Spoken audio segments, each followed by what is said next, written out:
לעבור, אני יכול ממש לעבור מקיר, אני כאילו בעצם כל הזמן נמצא באוף בלנס, יש לי כל הזמן דחיפה, אני כאילו לא נמצא בעמידה.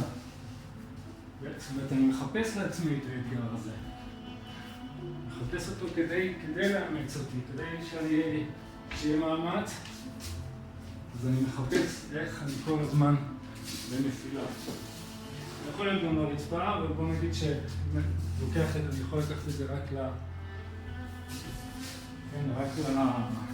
לקירות. עכשיו איך עושים את זה עם משהו ביד, אז אפשר להחזיק טלפון ביד ולעבור ולהישען, אבל את התרגיל הזה ספציפית כדאי לעשות עם שתי ידיים. זה ממש כמו קפיצה כזאת. כן, אני כל הזמן מחפש איך למשוך את עצמי ולצאת מהדבר הזה. טוב?